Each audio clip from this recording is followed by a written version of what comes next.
Handa na ba kayong makinig? Ating tatalakayin ang pagpili at paglilimita sa paksa. Mayroon tayong tinatawag na hanguan ng paksa.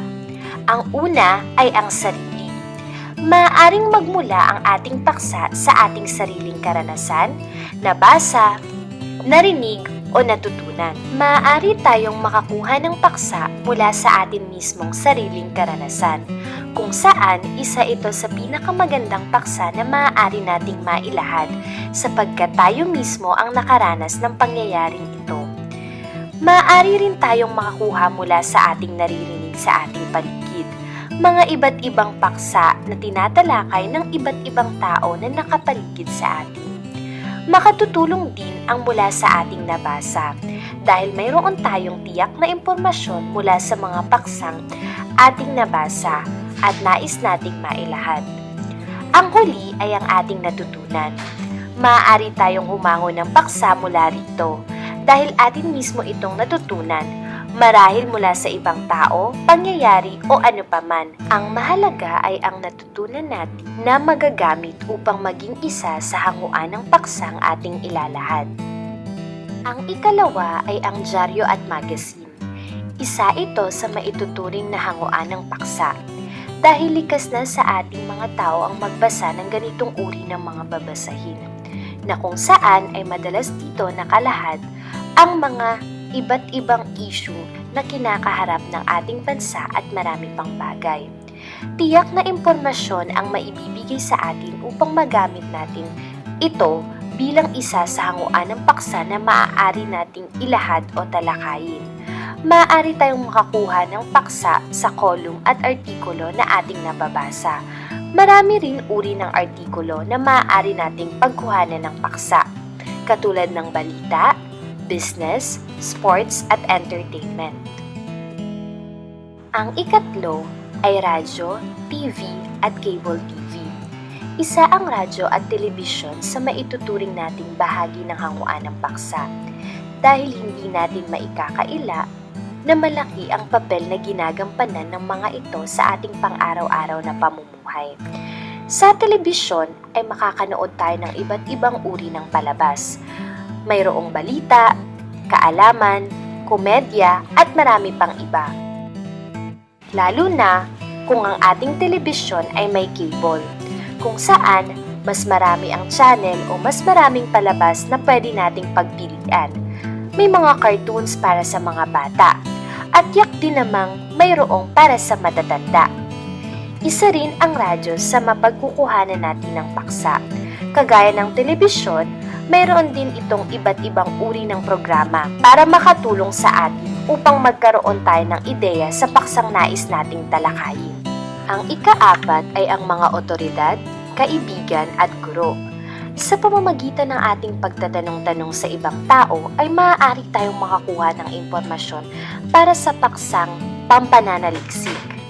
Marami ding maaaring matutunan mula sa ibang tao. May mga iba't ibang karanasan at opinyon ang mga ito, kung saan maaari nating mapagkuhanan ng paksa. Ang ikalima ay ang internet. Isa sa pinakamadali, mabilis at malawak na paraan ng paghahanap ng paksa. Sa ating makabagong panahon ngayon ay di natin maikakaila ang katotohanan na marami sa atin ang gumagamit ng internet. Kaya naman mas maraming laman o impormasyon ito na maaari nating hanguan ng paksa. Ang huli ay ang aklatan. Ito ay maituturing nating tradisyonal na hanguan ng paksa. Matatagpuan natin dito ang iba't ibang paksang nauugnay sa larangan ng akademya. Marami man sa atin ang hindi nahilig ang pagbabasa ng mga aklat, ay hindi dapat nating kalimutan na marami pa ring impormasyon o ideya na mayroon sa mga aklat, kung saan makatutulong sa atin sa pagpili ng paksang ating nais talakayin. Ngayon naman ay tatalakayin natin ang konsiderasyon sa pagpili ng paksa. Ang una ay ang kasapatan ng datos. Magiging labis na limitado ang saklaw kung ilan lamang ang mga available na datos. Kailangang tiyakin natin na sapat ang datos na mayroon tayo nang sa ganon ay di mabibitin o magkukulang sa impormasyon ang mga mambabasa. Para sa inyong kaalaman, ang ibig sabihin ng datos ay anumang uri ng kaalaman tungkol sa kahit anong bagay. Ang ikalawa ay ang limitasyon ng panahon. Siguraduhing maisa sa katuparan ang paksa sa panahong ibinigay ng guro. Katulad ng napakaraming bagay o proyekto, ay marapat nating tiyakin na magawa natin ito lahat ng tama at nasa ayos sa panahong itinakda ng ating mga guro. Ang ganitong klase ng usapin ay madalas nagaganap sa ating pag-aaral. Maaari ring sa pagtatrabaho. May mga presentasyon na dapat maipresenta sa panahong itinakda, kung saan sa huli ay tagumpay naman natin ang nakasalalay. Nais lamang ipabatid nito na dapat ay maging responsable at maagap tayo sa panahong ibinigay sa atin na tapusin ang ating paksa. Tandaan na may mga paksang mangangailangan ng mahabang panahon upang maisakatuparan, kaya mas magandang masimulan ng maaga ang paggawa. Ang ikatlo ay ang kakayahang pinansyal. Kailangan nating tiyakin na mayroon tayong sapat na kakayahang pinansyal para sa paksang ating pipiliin. Tiyakin natin na kaya nating matustusan ang lahat ng maaari nating pagkagastusan sa paksang ating pinili, upang nang sa ganon ay hindi na tayo magpabalik-balik o magpaulit-ulit sa mga proseso, dahil posible rin itong maging dahilan upang hindi natin maisakatuparan ang paksa sa panahong ibinigay ng ating guro.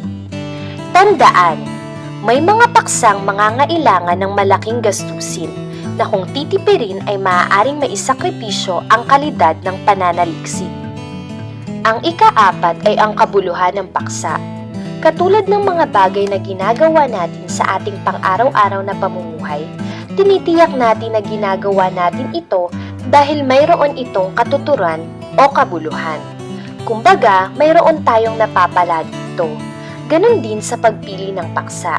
Tiyakin natin na ang paksang ating napili ay may kabuluhan o magiging kapaki-pakinabang ito para sa atin at para sa mga mambabasa. Tandaan, ang isang pananaliksik ay nauukol sa isang paksang walang kabuluhan ay humahantong sa isang pananaliksik na wala ring kabuluhan. Kailangan pumili ng paksa na hindi lamang napapanahon kundi maaari ring pakinabangan ng mananaliksik at iba pang tao. Ang huli ay ang interes ng mananaliksik.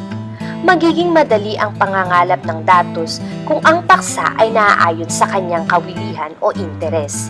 Hindi na kailangang pilitin pa ang sarili sa pananaliksik kung ginagawa niya ay nauukol sa kanyang gusto.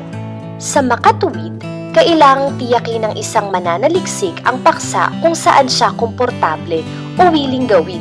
Dahil sabi nga nila, masarap gawin ang mga bagay na alam mong interes mo talaga at komportable kang gawin.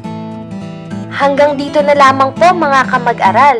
Naway nabigyan ko kayo ng bagong kaalaman. Maraming salamat sa inyong pakikinig. Paalam!